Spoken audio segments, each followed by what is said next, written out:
নমস্কাৰ সকলোকে খুব কম সময়তে চাহৰ লগত খাব পৰা ইডলি এটা ৰেচিপি আপোনালোকৰ কাৰণে আগবঢ়াইছোঁ।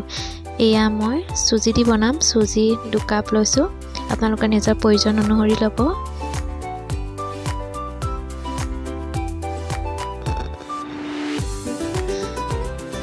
তাৰ পৰা চেনি লৈছোঁ আধা কাপ, নিজৰ সোৱাদ অনুসৰি ল'ব। মই আমুল গাখীৰ 1 কাপ দিছোঁ, যিকোনো গাখীৰ দিলেই হ'ল। পাৰে যদি ঘিউ দিব পাৰে 1 চামুচ, মোৰ ওচৰত নাই সেইবাবে মই দিয়া নাই। আপোনালোকে ঘিউ 1 চামুচো দি ল'ব পাৰে, তেতিয়া খাবলৈ ভাল হয় ইডলিকেইটা। আৰু লগতে পানী 1 কাপ মই এড কৰিছোঁ, বা অকল গাখীৰ নিদি পানীও বনাব পাৰি। এনেকৈ ভালদৰে মিক্স কৰি ল'ব, তেতিয়া চেনিখিনি গলিব সোনকালে। আৰু এয়া মোৰ ৰেডি হৈ গ'ল। এতিয়া অলপ সময়ৰ কাৰণে ঢাকি থৈ দিম এনেদৰে। যিহেতু মোৰ ওচৰত ঘিউ নাছিলে সেইবাবে ৰিফাইনকে 1 চামুচ দি ল'লোঁ। ভালদৰে এনেদৰে মিলাই ল'লোঁ দি, তাৰপৰা আকৌ অকণমান ঢাকি থৈ দিলোঁ। আৰু এইফালে মই ইডলি ষ্টেণ্ডটোত তেল অলপ লগাই ল'লোঁ, ৰিফাইন অলপ।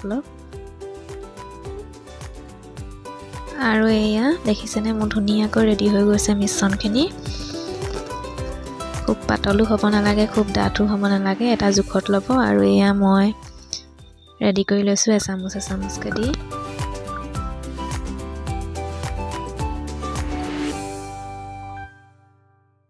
আৰু এতিয়া আনখন প্লেটতো মই এনেদৰে দি ল'ম।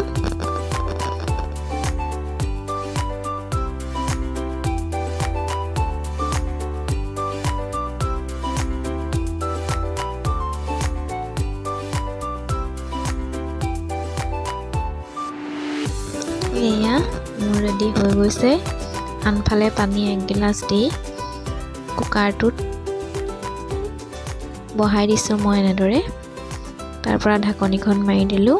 10 মিনিটৰ পাছত মোৰ এয়া ইডলি ৰেডি হৈ গ'ল। এতিয়া ঠাণ্ডা হ'ব দিম। তাৰ পাছত এয়া